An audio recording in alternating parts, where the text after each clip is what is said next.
Let's get started. Start with listening, and then learn new words and practice them in sentences. Have you ever struggled to ask for or give instructions in English?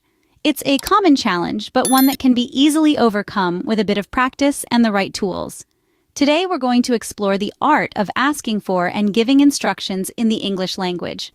Whether it's explaining a recipe, guiding someone through a new app, or outlining safety procedures, the ability to deliver clear, precise instructions is invaluable. Not only does it streamline everyday tasks, but it also enhances our interactions in the workplace, making us effective communicators. Conversely, knowing how to politely ask for guidance is equally crucial. It fosters understanding, promotes learning, and ensures we can navigate unfamiliar situations with confidence. So, whether you're a seasoned English speaker or a language learner, there's always room to refine these essential skills. Buckle up, as we are about to dive into the language of instructions. When asking for instructions, it's crucial to be polite and respectful. We're all familiar with the golden rule: treat others as you would like to be treated. This principle applies beautifully when asking for instructions in English. Let's start with a basic yet essential phrase. Could you explain how to? This is a polite and respectful way to ask for help. The word could is a more courteous alternative to can, demonstrating politeness right off the bat. So if you're at a new job and need to learn how to use a particular software, you could say, "Could you explain how to use this software?"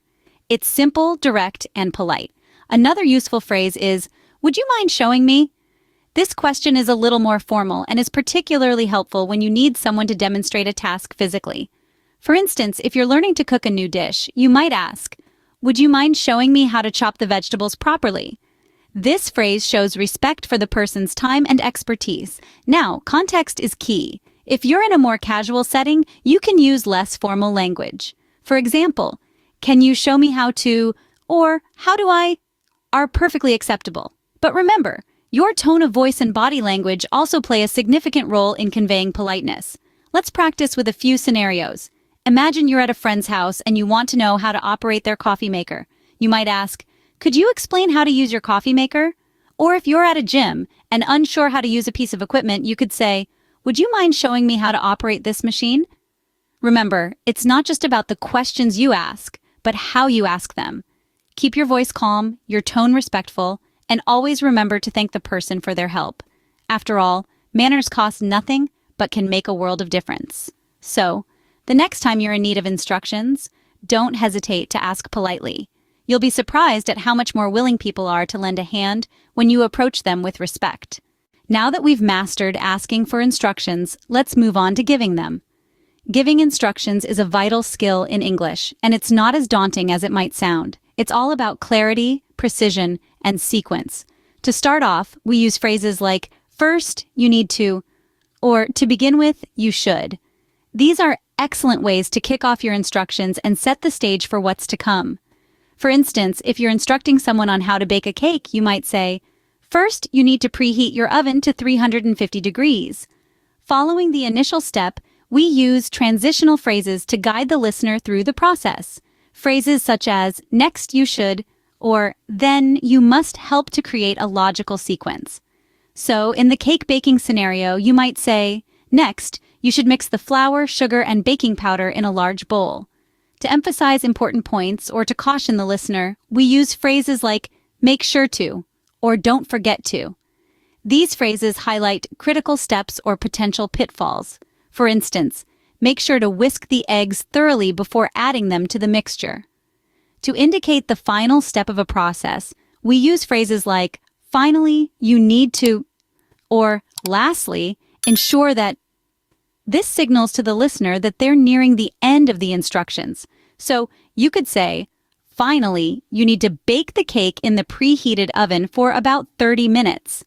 To recap, giving instructions clearly involves a sequence of steps, each introduced by a transitional phrase. It's like putting together a puzzle, with each piece leading logically to the next. Remember, it's not just about what you say, but how you say it. Speak clearly, maintain a steady pace, and use a friendly, patient tone. It's important to create an environment where the person you're instructing feels comfortable asking for clarification if they don't understand something. Giving instructions is an art. Practice makes perfect. So, Keep practicing these phrases and structures, and soon you'll be a pro at giving clear, effective instructions in English. Even the best of us make mistakes. Let's learn how to avoid common ones. Diving right in, a prevalent mistake is not being specific enough when asking for instructions. A vague question like, "How do I do this?" leaves room for confusion.